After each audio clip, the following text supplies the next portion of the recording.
할렐루야. 네, 2014년도 우리 한 달을 보내고 2월 오늘 첫 번째 주일을 맞이하였습니다.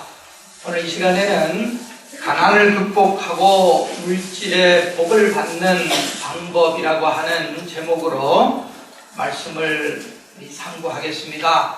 우리 말씀의 제목을 같이 한번 한 목소리로 우리 합독 따라 하겠습니다. 가난을 극복하고 물질의 복을 받는 방법. 여러분들이 이 세상을 살면서 우리가 물질의 궁핍함을 당하지 않고 사는 것이 얼마나 복된 삶인지 모르는 것입니다. 그러나 오늘날 많은 사람들이 경제적인 위기와 물질의 염려 때문에 많은 부분에서 정상적인 생활을 하고 있지 못한다고 하는 것은 우리가 너무나 잘 알고 있습니다. 우리가 살고 있는 이 미국이라고 하는 나라도 경제적인 큰 위기에 직면해 있다고 하는 것입니다. 이 미국은 지난 100년 동안 세계에서 가장 강력한 나라로서 부를 누리고 풍요를 누렸던 그런 나라가 미국입니다. 미국의 가장 큰 가치와 특징은 외국에서 미국을 바라볼 때에 생각해내는 것은 풍요와 번성이었다라고 하는 것입니다. 적어도 한 15년, 20여 년 오래전에 이민 오신 분들은 이 미국을 생각하며 이민 오실 때에 미국은 꿈과 희망의 나라라, 내 인생의 목표를 성취할 수 있는 그런 나라라, 세계 모든 사람들, 또 특별히 우리 한국 사람들은 아메리칸 드림, 이 나라에 가서 내가 힘들고 어렵지만 고생하면 반드시 출세하고 잘 살 수 있다라고 하는 그런 생각을 가지고 이민을 오셨습니다. 지금도 많은 나라들이 미국을 그렇게 보고 있지만 과거에는 그랬습니다. 그러나 지금 이 땅에서는 그런 희망과 꿈이 서서히 사라지고 어쩌면 완전히 사라져가고 있다라고 우리가 이야기를 할 수가 있습니다. 과거에 미국을 생각할 때에 세계에서 유일하게 또 이 나라는 우리가 절약하고 저축하고 아껴서 부자 되자 이렇게 세상 사람들이 생각했지만은 미국에서는 절대로 그런 캐치프레이어가 이 나라를 움직이질 않았습니다. 풍요를 누리고 소비하고 쓰자, 마음껏 누리자, 허비하자, 그래서 부를 누리자, 바로 이 나라의 중심 사상이 그런 것이었습니다. 그래서 이 나라에는 과거에 아끼고 인색하게 구는 것이 절대로 없었습니다. 남을 도와주거나 남에게 베풀거나 자기 자신이 그렇게 썼습니다. 제가 초창기에 미국에 처음 와서 햄버거, 이제 맥도날드 햄버거 가게 가서 햄버거를 사 먹는데 그 당시에 한 싼 거는 한 99센트, 1불 정도 했을 것 같아요. 지금은 훨씬 비싸고 저는 햄버거를 거의 안 먹는데 아마 그랬던 것 같아요. 그렇게 가서 햄버거를 하나 사면은 항상 그 점원들이 케찹을 줄 때는 조그만 봉지에 담겨있는 케찹을 하나, 두 개씩 꺼내주지 않습니다. 한 주먹씩 줘요. 제가 가만히 그리고 휴지, 냅킨도 한 주먹씩 줍니다. 1달러치를 사든 많이 사든 관계없어요. 물론 자기 것이 아니지만 그렇게도 주는지, 가만히 보면은 집에 와서 계산해 보면은 햄버거 99센트, 케찹, 휴지, 냅킨 값이 한 1불 정도 더 많이 줬던 이 풍요를 누리는 나라예요. 여러분, 세계 어느 나라를, 저는 많이 가보진 않았지만 세계 어느 나라를 가보십시오. 미국처럼 풍요를 누리고 마음껏 쓰고 하는 나라가 없어요. 특별히 가난한 나라, 중동이나 이런 나라 가보십시오. 어떤 공항에서도 마찬가지예요. 공항은 그 나라의 얼굴인데 공항에서 화장실을 들어가려고 하면 그 앞에 어떤 사람들이, 거지는 아니지만 또 그렇다고 해서 공항 직원은 아니에요. 휴지, 특별히 에집트 같은 데 가면은 화장지 휴지, 돌돌이 휴지 그런 거 있잖아요. 그 앞에서 이 휴지가 화장실에 걸려 있는 게 아니고 그 앞에서 누군가가 휴지를 하나씩 주는데 한 요 정도, 그거 이렇게 마디마디 끊겨지는 거 있잖아요. 한 2마디씩을 끊어줍니다. 주면서 돈 1불을 달라 그러든지 돈을 달라 그러고 그렇게 해서 이제 들어가도록 그렇게 하는 나라들이 많이 있어요. 미국에서는 그런 거 상상할 수가 없었어요. 그런데 얼마나 이 나라가 지금 그런 면에서 풍요를 누리다가 하루아침에 서서히 침몰해가는 것을 우리가 경험을 할 수가 있는 거예요. 제가 어저께 코스트코에서 이제 물건을 좀 사고 이제 화장실을 손을 씻으러 갔는데 봤더니 뭐 이렇게 자동 수도 이렇게 손 씻는 걸 해서 물이 안 나와요. 이렇게 됐더니 뭐 한 1초 찔끔 나오다가 이제 그렇게 변해버렸습니다. 물론 절약하기 위해서 그렇게 했는데 그러나 우리가 한번 살펴보아야 됩니다. 결국 절약 때문에 그런 게 아니고 돈이 없어서 가난해서. 제가 한국에서 오신 손님이 계셔서 운전을 하고 어느 길을 가는데 도로가 다 비어서 차가 팍팍 하고 다 빠지는 거예요. 물론 뭐 제 차가 쿠션이 안 좋아서 그럴 수도 있지만 그분이 하는 말이 내가 미국 와서 제일 놀란 거는 한국에서는 이런 도로 없다는 거예요. 고속도로든 어디든 이렇게 파여져 가지고 승차감이 이렇게 불편한 도로가 없다는 거예요. 근데 지금 뭐 여기저기서 뭐 그런 일들이 많이 벌어지고 있어요. 가난하고 없고 궁핍하고 이 나라에서 상상할 수 없는 일들이 많이 벌어지고 국가 부도 위기에 처해 있다라고 하는 그런 말까지 나옵니다. 2013년도 작년 7월 AP통신사의 보고에 의하면은 미국에서 가장 그래도 중산층 이하 잘 산다고 하는 이 인종은 백인들, 특별히 이 유럽에서 넘어온 이 백인들이 미국의 주류 앵글로 섹슨 계통의 이 화이트 백인들이 미국을 사실은 주름 잡습니다. 그 사람들이 부를 대부분 다 차지합니다. 그런데 이 사람들의 63%가 자신은 지금 절대 빈곤에 처해 있다라고 이야기를 하고 있어요. 백인들의 76%가 작년 통계입니다. 60세 이전에 실직을 하고 1년 이상 정부 지원 보조를 받아서 살아가야 될 형편이라고 이렇게 이야기를 하고 있습니다. 이런 상태로 가면 2030년도에는 미국의 성인 85%가 경제 생활을 영위하지 못하고 정부 보조를 받아서 이 한마디로 말하면 거렁뱅이처럼 살아가야 된다고 하는 게 85%가 얼마나 우리에게 대단한 위기감을 조성을 해주고 있습니까? 사랑하는 성도 여러분, 과연 언제부터 이 나라가 이렇게 되었느냐 하는 것을 우리가 한번 살펴보아야 될 줄로 압니다. 지금은 우리가 너나 할 것 없이 경제적인 위기, 궁핍, 어렵다고 이야기하는데 과연 그것은 자연적인 현상이냐? 우리가 한번 살펴보고 생각을 해봐야 됩니다. 물론 자연적인 현상이라고 우리가 이야기할 수도 있지만 저는 절대로 그렇게 바라보지를 않습니다. 이건 하나의 영적인 문제고 하나님께서 내리신 심판의 칼이라고도 우리는 생각을 해야 된다고 하는 거예요. 이 시간에 가난을 극복하고 물질의 복을 받는 방법, 여러분들 이런 제목을 가지고 누군가 강연을 하고 따라하라 그러면 굉장한 기대감을 가지고 큰 소리로 따라하고 할 텐데 이미 여러분들은 어떤 내용이 나올 건지를 이미 짐작을 했어요. 말라기서 3장의 말씀을 읽었기 때문에 제가 딱 파악하기로는 제가 딱 지금 따라하라고 할 때 힘이 없어요.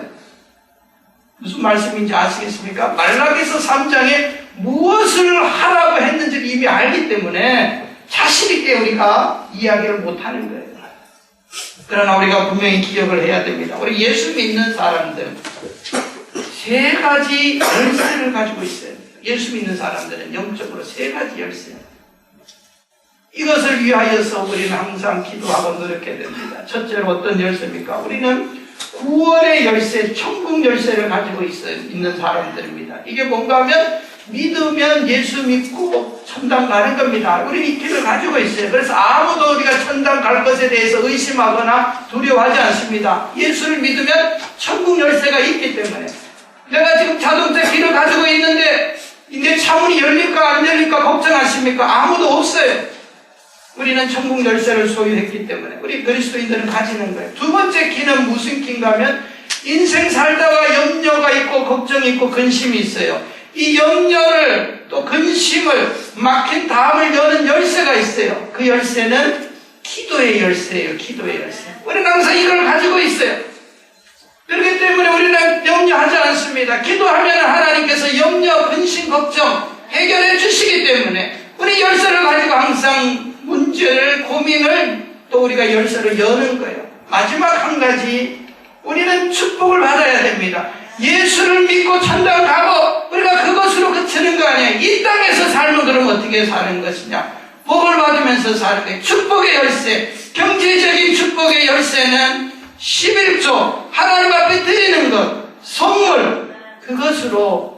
여러분, 드리지 않는데 어떻게 하나님 앞에서 옵니까? 올 수가 없어요. 물질은 물질을 통해서 오는 거예요. 특별히 하나님 앞에 드리는 11조의 헌물을 통하여서 우리는 축복의 열쇠를 사용을 해야 된다는 거예요. 하나님은 그 열쇠를 가지고 우리에게 복을 약속을 하셨어요. 하나님이 복을, 물질의 복을 예배해 놓으셨지만은 아무리 말씀을 하셔도 내 것으로 만들지 못하면 아무 소용이 없는 거예요. 그러나 오늘날 많은 사람들은 여기에 부담을 느끼고 결국은 이런 말을 귀담아 듣지 않습니다. 자식을 망치는 가장 빠른 지름길은 자녀가 듣기 싫다고 아무 소리 안 하고 망가지는 것을 바라보고 있는 겁니다. 그럼 자식이 내버려 두면 망하는 거예요. 내버려 두면 망하는 거예요. 오늘 여러분 한번 우리가 생각해 보십시오. 이 11조 설교나 제가 이제 우리 교회의 부흥회나 또 한 달에 한 번씩 오는 강사 목사님들의 설교 혹은 뭐 특별 또 설교들이 있습니다. 지난 주일 오후에도 우리 귀한 강사 목사님 참 은혜의 말씀을 우리에게 주셨는데요. 그런데 제가 지금까지 우리 교회에서 한 10년 넘도록 목회를 하면서 제가 내린 결론이 있어요. 물론 우리 교회 성도들뿐만 아니라 모든 오늘날 현대 교인들의 취향이 그래요. 은혜 받았습니다. 또 이런 표현들이 있고 아무 말씀 안 하고 그것은 은혜가 되지 않았고 공감 안 한다는 거예요. 은혜 받은 말씀이 유행에 대해서는 알아요. 그러나 공감 안 되고 어떤 사람은 심지어 시험에 드는 데까지 하는 그런 표현들이 있어요. 그게 뭔가 하면 또 동일해요. 뭔가 하면 헌금하라고 하는 설교, 11조의 설교를 한다든지 헌금하라고 하는 설교, 목사 잘 섬기라고 하는 설교를 누가 강사가 하면 은혜 받았다고 이야기하는 사람은 제가 거의 없어요. 과연 그것이 옳은 건지는 모르겠지만 여러분 한번 생각을 해보세요. 강단에서 저도 이 헌금 설교를 할 때에 제가 지난 한 주간 동안 기도하면서 그랬어요. 11조의 설교를 할 때에 은혜 받았다고 내가 설교를 해도 은혜 받았다고 하는 설교가 없어요. 저는 강사들에게 한 번도 지금까지 우리 교회에 이게 부족하니까 이렇게 설교해 주세요, 그렇게 말한 적이 없어요. 성도들은 누군가 찔림을 받으면 내가 시켜서 했다라고 오해도 하고 하지만 한 번도 그렇게 한 적 없어요. 그렇게 하지 않아요. 그런데 내가 하나님 앞에 기도했어요. 하나님, 경제적인 공황과 어려움 가운데서 지금 이 시대가 사는데 개인적으로 힘들고 어려운 거는 그 사람의 책임이에요. 그러나 모든 복이 하나님의 교회로부터 올라오는데 우리 교회에 내가 담임 목사를 하고 있는 이 때에 온 성도들이 다 가난뱅이처럼 못 살고 그러면 그건 내 책임입니다. 하나님은 내 책임이에요. 개인적인 어려움이 있을 수 있어요. 그건 본인의 문제지만 온 성도들이 다 헤매고 다닐 때는 그건 내 책임이에요. 하나님, 이건 내 책임입니다. 난 그 생각을 하면서 일주일 동안 기도했어요. 왜냐? 은혜 받았다고 저는 기대하지 않아요. 물론 11조나 제가 새벽 기도회 때는 타교인들도 많고 제가 어떤 말을 해도 타교인들은 오해를 하지를 않아요. 저를 잘 모르고 제가 개인적으로 모르기 때문에 막 새벽에는 제가 꾸짖습니다. 그래도 그분들 은혜 받았다고 그래요. 개인적으로 모르기 때문에. 근데 우리 교회는 내가 개인적으로 거의 다 알기 때문에 조심스러워요. 그러나 우리가 분명한 것은 이런 설교를 해도 처음에는 은혜 못 받았다 그래도 나중에는 은혜 받아서 했더니 복 받았다고 하는 사람은 내가 여러 들어봤어요. 그 간증들. 우리가 그렇게 돼야 돼. 이 축복의 시대에 이 풍요의 나라에서 왜 복을 못 누리고 삽니까? 그 이유가 있어요. 하나님은 주시는 거예요. 그러나 우리가 그 복을 받아야 돼. 그걸 복을 받아야 돼. 새롭게 해서 이제 6월달이지만 아직까지 시작. 우리 평생에 하나님께서 주시는 복을 받아야 된다. 자, 그 복을 받는 방법이 뭐냐? 바로 그것은 11조로부터 시작하는 거예요. 물론 여러 가지가 있을 수가 있죠. 11조. 왜 11조가 시작이냐? 첫째로 11조는 하나님의 명령이기 때문에 시작이라는 거예요. 물론 11조를 반대하는 목사님, 장로님, 교인들 많이 있어요. 인터넷에 11조를 치면은 다 대부분이 11조 반대하는 사람들의 글밖에 없어요. 가장 대표적인 주장이 율법이라는 거예요. 구약의 율법을 왜 지키느냐는 거예요. 대부분의 사람은. 목사님도 있어요. 남가주에도 그런 사람이 있었어요. 상당히 큰 교회를 하면서 글을 쓰고 설교하기로 왜 구약의 율법을 그래도 교인들을 우매하게 만드냐고 외치는 목사도 있었어요. 물론 그 사람 목회를 제대로 못하고 결국은 어떻게 됐든지 쫓겨났든지 떠나버렸습니다. 어떻든지 간에 그런 사람도 있어요. 율법적이라고 이야기를 해요. 그 다음에 어떤 사람은 교회가, 제가 인터넷을 한 주간 동안 쭉 이렇게 그분들의 글을 다 읽어봤어요. 가장 많은 주장이 율법이래요. 그 다음에 한국 교회가 탐욕을 위해서 그렇게 한다는 겁니다. 뭐 일리는 있어요. 일리는 있어요. 그러다고 해서 뭐 하지 말라, 이게 옳은 말이냐. 우리 성경의 말라기 3장 10절, 뭐 우리가 오늘 본문에 읽으신 말씀, 만군의 여호와가 이르노라 11조 하라는 거예요. 또 레위기 27장 30절에 땅의 10분의 1, 그 땅의 곡식이나 나무의 과실이나 그 10분의 1은 여호와의 것이니 여호와의 선물이라 그랬거든요. 여러분, 11칙 율법의 가장 대표가 10계명이에요. 10계명. 우상 절하지 말라, 하나님 사랑하라, 안식일 지켜라, 살인하지 말고 도적 취재하지 말고 부모 존경하라. 이게 바로 율법인데 율법을 예수님이 폐했다. 그렇다고 해서 살인하고 부모 공경 안 하고 우상 섬기고 이게 말이 됩니까? 예수님은 율법을 없애버리고 찢어버리신 분이 아니고 완성하셨다 그랬어요. 완성하셨다. 성취하신 분이 성취하신 분. 이것을 예수님께서 바리새인들이 형식적인 박하와 이 식물 뿌리까지 철저하게 지키는 11조 거기에 대해서 책망하며 이것도 하고 그 정신까지 하나님의 것이라고 하는 것을 알고 그 정신까지 지키라고 하신 분이 예수님이지. 언제 예수님께서, 우리 교회도 일부 성도들이 옛날에 과거에 그런 사람이 있어요. 저한테 떠나면서 당신은 율법을 가르친다고 그렇게 주장을 하면서 떠난 분도 있었어요. 내가 그렇습니까? 그러면은 복음주의적인 교회로 가세요. 내가 그랬어요. 그렇지 않아요, 여러분. 절대로 하나님의 말씀에 내가 하지 않는 것을 남까지 가로막는 어리석은 일을 보면서는 안 된다라고 하는 것을 우리는 잘 기억을 하셔야 돼요. 우리가 잘 아는 빌리 그레엄 목사님께서 이런 말씀을 하셨어요. 미국의 경제공황에 대해서 염려하시며 설교하시기를 하나님의 동업자라고 하는 제목의 설교를 통하여서 오늘날 미국이 짓는 가장 큰 죄 중에 하나가 마땅히 하나님께 드려야 하는 것을 도적질한 것이다. 빌리 그레엄 목사님의 말씀. 11조를 하지 않을 때 빚을 갚지 않는 것과 똑같다. 빚쟁이가 돈은 있는데 빚은 갚지 않고 자기는 마음껏 쓰는 거예요. 이거는 죄입니다. 똑같다는 거예요. 2013년도 미국의 통계에 의하면은 미국 교인들의 11조 분포에 대해서 조사를 한 보고서가 나왔습니다. 2001년도에 미국 교인들은 8% 11조를 했습니다. 2002년도에는 줄어들어서 2%가 6%가 11조를 했고 2007년도에 5%의 11조, 2011년도에는 4%, 2012년도에는 3.2%. 지난 10년 동안 11조의 비율이 물론 10%도 안 돼요. 미국 교인들의 11조예요. 8%에서 지금은 3.2%, 2013년도 보고는 안 나왔지만 3% 미만으로 떨어졌어요. 언제 미국의 경제 공황이 왔습니까, 여러분? 언제 왔습니까? 보십시오. 2007년도에 5%. 그거 우리가 안 하고 잘 먹고 잘 살게 되었느냐, 이 미국이? 아니에요. 어느 분이 한국 교인들의 11조, 한국은 한 40% 하는데 언제 제일 떨어졌느냐? 한국의 IMF가 시작하는 그 시점에 그렇게 물론 본 분도 있어요. 왕창 떨어졌어요. 그 전에 11조 비율이. 그때에 한 방 얻어맞은 거예요. 내가 볼 때는 하나님 이걸 스탑시키는 거예요. 하나님께서. 네가 해서 먹고 사는 게 아니고 내가 도와주지 않으면 어떻게 되는지 봐라. 우리 한국 교회를 향하여. 그래서 한국 교회에 문 닫은 교회가 우리 한국 IMF 때문에 닫은 게 아니고 문 닫은 교회가 얼마나 많이 있고 선교사님들 선교 중단시킨 교회가 얼마나 많이 있는지 몰라요.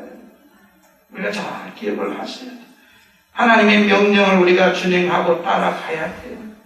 11조는 하나님의 명령이에요. 또한 11조를 드리는 것은 하나님의 축복의 지름길이에요. 11조를 드릴 때 복을 받게 돼요. 그것은 육적인 복, 영적인 복 다 포함이 되고 있습니다. 말라기 3장 10절 하반절에 하늘 문을 열고 내가 너에게 복을 쌓을 곳이 없도록 붙지 아니하나 보라라고 말씀을 합니다. 미국이 지난 100년 동안 부를 누릴 수가 있었던 것, 이 세계 사람들에게 아메리칸 드림의 희망을 줄 수가 있었던 것은 미국의 선조들과 열조들이 하나님 앞에서 드리는 것을 제대로 했기 때문에 우리는 그 역사적으로 잘 알고 있어요. 잘 알고 있어요. 특별히 한 100여 년 전에는 이 미국이 얼마나 세계를 향하여서 부를 나누어 준 나라인지 모릅니다. 가장 대표적인 사람이 석유왕 록펠러라고 하는 사람 아닙니까? 9살 때에 그는 남의 가게 점원으로 일을 했습니다. 너무 가난했어요. 9살에 뭐 하겠어요? 그럴 때에 첫 월급을 받고 그는 그 월급에 감격해서 하나님 앞에 기도했다고 그는 말합니다. 무슨 기도를 했느냐? 두 가지 기도했다고요. 하나님, 내 평생에 주일 송수하겠습니다. 그리고 내 평생 11조 하겠습니다. 세계 최고의 부자가 되게 해 주세요. 결국은 그는 미국의 스탠다드 오일 회사에서 90%의 석유를 독점하는, 그래서 세계 최고의 부자가 되었습니다. 그는 세계 최고의 부자가 되어서 과거를 회상하면서 그는 이런 말을 했어요. 나의 재산이 자꾸 늘어간다. 재산이 늘어갈수록 11조를 하나님께 더 많이 드리는 것이 내 인생의 최고의 행복이다. 물론 우리는 이 11조의 복을 록펠러를 이야기하는데 반대자들은 이 록펠러가 얼마나 이 한국 노동자들을 착취하고 얼굴 모아서 돈을 모았는지 아느냐. 목사님들조차도 그렇게 이야기를 하고 주장하는 사람 많아요. 그러나 그렇지 않아요. 아무리 남의 것 얼거매고 설명 이 기업가가 남을 힘들게 해서 돈을 모았을지라도 아무리 남을 힘들게 어렵게 했다고 해서 돈이 모아지는 게 아니에요. 물론 그런 일도 있었겠죠. 모르는 비유와 같은 게. 그러나 그렇지 않아요. 록펠러는 86세 때에 그는 세계적인 이 시카고 대학을 노벨상 80명을 배출한 시카고 대학을 그가 설립을 했습니다. 그가 86세 때에 그의 아내가 세상을 떠났습니다. 그는 그의 아내를 기념하여서 시카고 대학에다가 교회를 세웠어요. 물론 록펠러는 자기 이름을 따서 교회를 지으진 않았어요. 하나님이 주신 부다 생각해서 늘 하나님 앞에 그런 걸 바쳤어요. 그 교회의 헌당식에서 그는 이런 말을 했어요. 기자들 앞에서 이런 말을 했어요. 나는 비록 가난한 집에서 태어났지만 어머니로부터 신앙의 유산을 물려받아 하나님 앞에 11조 생활을 철저히 했습니다. 내가 6살 때 어머니께서 이제는 내 스스로 교회에 가라고 하시며 20센트를 손에 쥐어 주었습니다. 나는 너무 기쁜 나머지 얼른 그 돈을 받아 호주머니에 넣었습니다. 그때 어머니께서 애야 돈을 이리 다시 내봐라. 20불을 받고 어머니가 다시 꺼내려는 거예요. 그러면서 하시는 말씀이 그 중에 네가 써서는 안 될 돈이 있다 하시며 2센트를 따로 봉투에 담아서 이 돈은 11조이므로 교회에 가서 하나님께 드리라. 이때부터 저희 11조 생활이 시작이 되었다고 하고 그는 이렇게 고백을 했어요. 그는 살아서 4,828개의 교회를 세웠습니다. 또 그는 이 어머니의 신앙을 따라서 그 어머니의 모든 것을 기념하기 위하여서 1927년도 뉴욕의 리버사이드 처치, 여러분 보세요. 지금도 얼마나 저 건물이 한 80년, 90년 전에 지어진 그런 교회가 얼마나 성대하게 화려하게 저 건물을 그가 지어서 하나님께 바쳤는지 몰라요. 얼마나 이런 사람들. 미국의 여러분들 보십시오. 백화점 왕 존 와나메이커라고 하는 사람. 근데 백화점을 그가 창시한 사람 아닙니까? 그가 어떻게 부자가 되었습니까? 그도 바로 11조의 사람이었어요. 이런 사람 한두 앤드류 카네기 다 마찬가지예요. 한국의 세브란스 병원 이 설립자인 세브란스라고 하는 사람 다 마찬가지. 이 시대 동시대 사람이에요. 또 우리가 잘 아는 유명한 치약, 지금도 치약 회사를 운영하고 지금도 그 회사가 있는 콜게이트. 이 콜게이트가 얼마나 유명한 신앙인이었습니까? 그는 이런 말을 했어요. 그가 워낙 가난하고 어려서 16세에 그는 뉴욕에 와가지고 비누 공장에 취직을 해서 비누 만드는 기술을 익혔습니다. 그리고 그는 이제 세계 최고의 이 분야에서 두각을 나타내기 시작했는데, 그는 이런 말을 했어요. 어머니께서 내가 어렸을 때 주머니 2개를 만들어 주셨다는 거예요. 그러면서 2개를 주시면서 하는 말이, 하나는 수입의 11조 주머니, 너는 돈 생기면 제일 먼저 네 손이 일로 가야 된다. 그 다음에 네가 쓸 돈이다 하면서 그렇게 말씀을 하셨다는 거예요. 그는 살아생전에 콜게이트는 10분의 5를 자기의 수입의 10분의 5를 하나님께 바쳤습니다. 물론 교회에다가 다 바친 게 아니고 구제 사업가, 선교 사업가 이런 데 다 쓴 거예요. 한국 교회에도 오늘날 이런 분들이 굉장히 많아요. 그런데 저는 한국에서 기업가가 돈을 좀 내면은 워낙 노조가 날렸어요. 어느 분이 여러분 잘 아시는 재벌이에요. 한 30년 전에 남대문 시장에서 500만 원 갖고 자판을 시작을 했습니다. 그러나 그분은 그 돈 가지고 11조 잘했습니다. 몇 해 전에 한국의 유명한 교회를 세울 때 그분이 자기의 11조 130억을 했습니다. 그분이 그 간증할 때에 노조가 또 일용직 직원들 가서 데모하고 우리를 좀 먹여 살리나, 물론 그렇게 하니까 말을 안 하는 것 뿐이에요. 다 잘해서 복 받은 사람. 우리 한국 교회의 사를 보도 이런 분이 많아요. 정찬식이라고 하는 사람이 있었는데 황해도 보부상이었어요. 하루는 우리가 잘 아는 평양이 김익두 목사님께서 황해도 재령교회에서 부흥회를 하셨는데, 옛날 부흥회의 주제는 일주일 동안 하지만 딱 2가지 주제예요, 여러분. 잘 아실 거예요. 어르신들 옛날 부흥회, 천국에 대해서 부흥회를 하십니다. 천국 소망. 그래서 항상 천국인데, 그 다음에 2번째 11조입니다. 11조. 이 2가지가 이 주제입니다. 김익도 목사님도 그것을 가지고 설교를 하셨어요. 오늘날에는 그런 설교 해봤자 먹히질 않는 게, 천국보다 더 좋은 게 내 세상이고 이곳이라 생각하기 때문에 천국에 대한 기대가 없어요. 그래서 다른 거나 주제를 가지고 설교하고 있는데, 우리 일제시대 때 그렇지 않았어요. 김익도 목사님께서 신의 은사가 있어서 부흥회 끝나면 기도를 사람들이 밖에서 줄 서 있는데 다 이제 병자들 고쳐줍니다. 그런데 아주 건장한 전창식이라고 하는 사람이 딱 목사님 앞에서 무릎을 꿇습니다. 목사님이 당신 어디가 아파서 기도 부탁합니까? 했더니, 목사님 저는 몸이 너무 건강합니다. 보부상인데 오늘 말씀 듣고 11조 해야 되는데 마음 한편은 아까워서 못하겠어요. 그러니 11조 안수기도 해주세요. 그게 무슨 말이에요? 내게 좀 믿음 주셔서 11조 하게 해달라고 기도를 부탁했어요. 하나님 앞에서 김 목사님이 기도하시고 주머니를 2개 주셨다 그래요. 꺼내서 어디서 가져오셨어요. 이제부터 시작하시오. 하나는 11조, 하나는 당신 수입이요. 똑같이 하셨다. 이 정찬식이라고 하는 장로님이 재령교회 장로님인데, 일제시대 때 한국교회사에서 가장 헌금을 많이 하고 11조 많이 한 투자로 물질의 복을 받은 분으로 그렇게 알려져 있는 분이에요.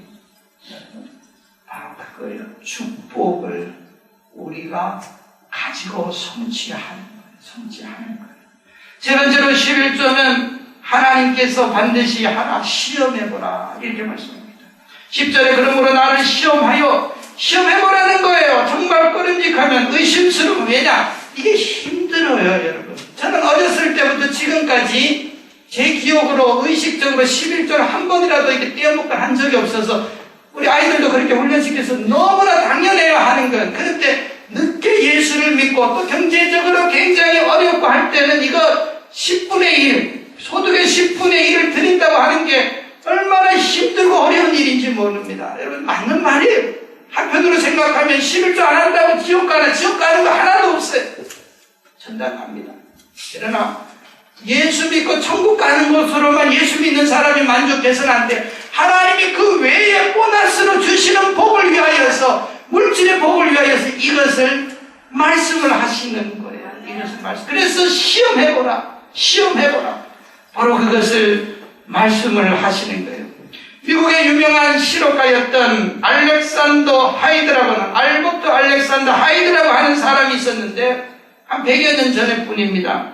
그 당시에는 미국의 가치가 제가 늘 말하잖아요. 2가지였어요. 주일 성수 11조였어요. 무조건 그 나라는. 이 사람이 어머니의 훌륭한 신앙을 따라서 11조에 대해서 많이 배우고 했는데, 뭐 그냥 격들 땐 하고 안 하고 또 교회 가던 갈 때는 가고 안 가고 늘 이런데 무슨 사업을 하는 데마다 실패를 하는 거예요. 그러다가 20몇 살 때 어느 교회에 집회를 한대. 목사님께서 창세기 28장에 야곱의 이야기를 하면서 야곱이 도망갈 때에 외사 촌집에 도망갈 때 하나님 앞에 서원하는 것에 대해서 말씀을 합니다. 실주하겠다 하는 말씀을 듣고 이 사람이 하이드라고 하는 사람이 무릎을 꿇고 하나님 내가 약속하겠습니다. 두 가지 내 사는 날 동안 주일 성수하고 반드시 11조 바치겠습니다 하고 하나님 한 번만 도와달라고 그랬어요. 하나님한테. 근데 안 해본 사업이 없는 거예요. 그 사람이 하는 것마다 안 되는 거예요. 이제 시간이 한참 지났어요. 기도하고 그래도 하나님이 어떤 사업할까 자기가 절친한 친구가 있는데 약사예요. 약사.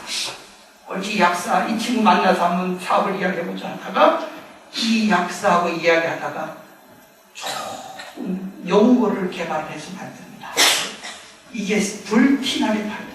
지금까지 저 연고가 있어요. 저 연고가 맨소레담 로션이라는 거예요. 맨소레담 로션. 한국 다국적 기업이에요. 지금까지 저 회사가 있어요. 한국, 일본, 유럽 맨소레담 로션. 그래서 이 맨소레담 로션이 만들어진 거예요.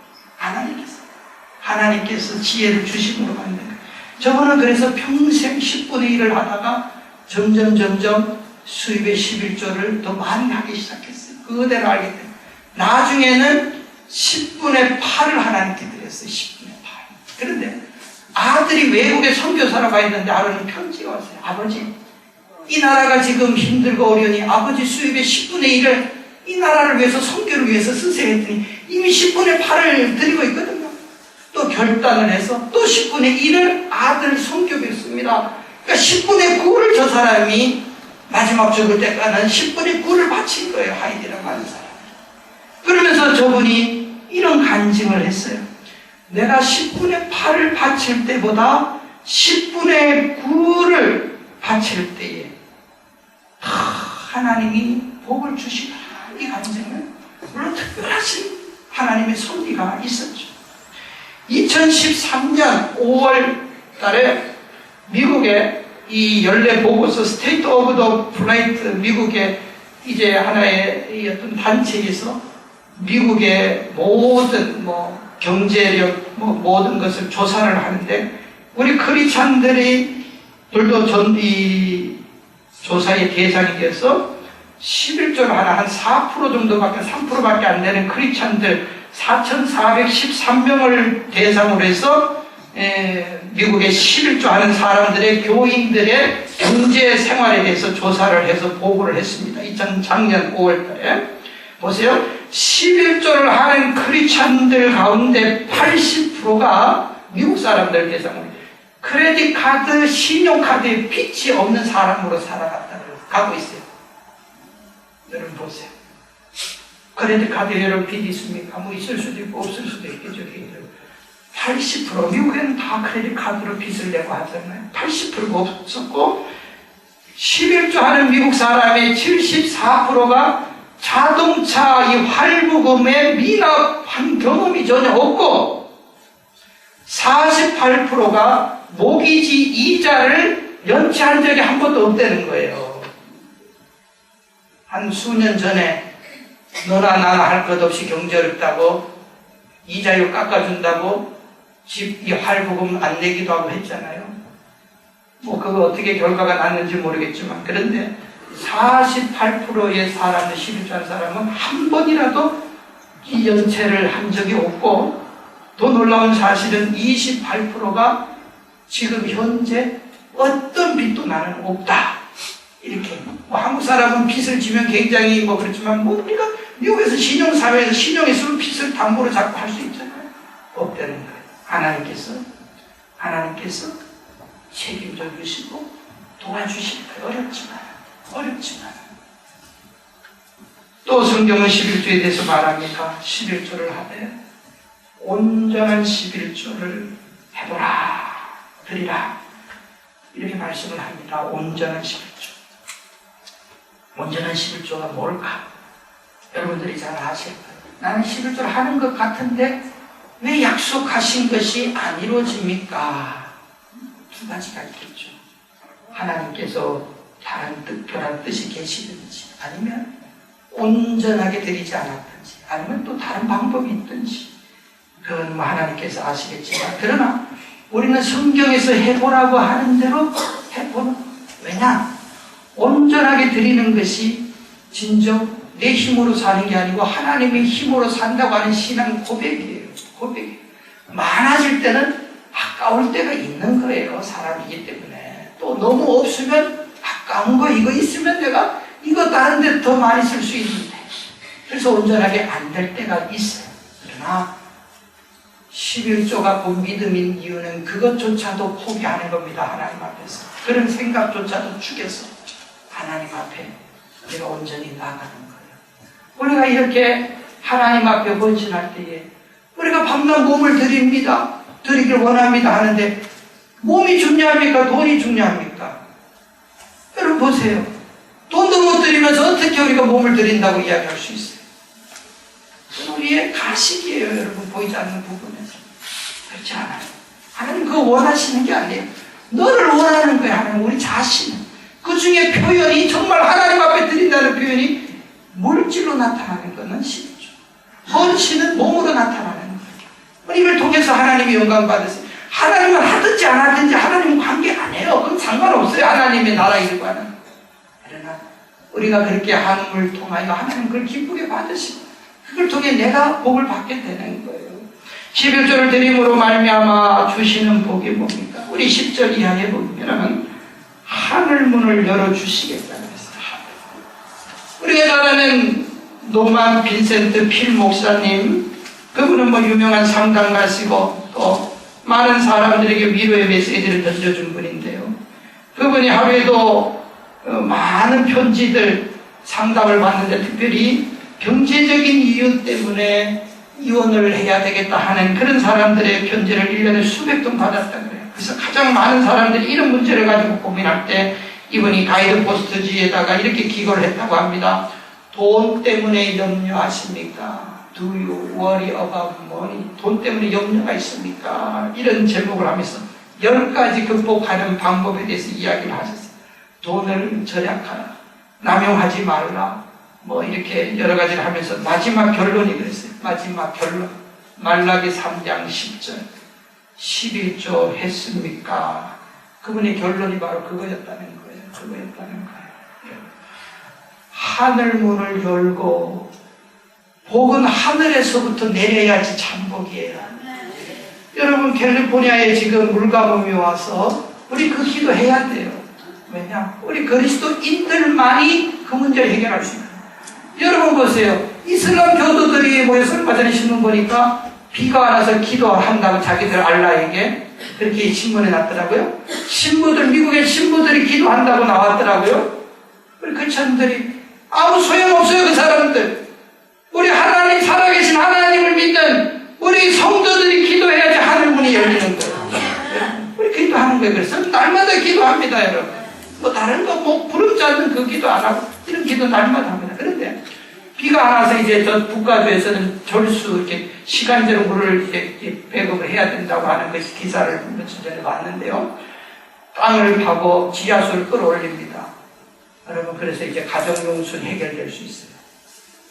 돈 들이고 땅 파고 조금 나와서 마시고 삽니다. 땅에서 주는 거는 그거예요. 그러나 하나님께서 하늘문 여셔서 비를 3일 하루만 1시간만 내려보세요. 단번에 끝나는 겁니다. 단번에 끝나는 거예요.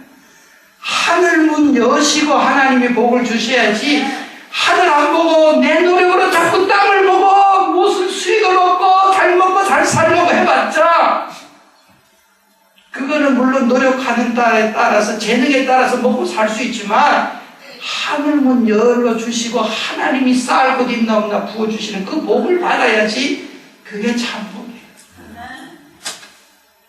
500만 원 가지고 남대문에서 장사 오가게 하던 사람이 어떻게 세계적인 기업으로 만들어서 그렇게 할 수 있어요?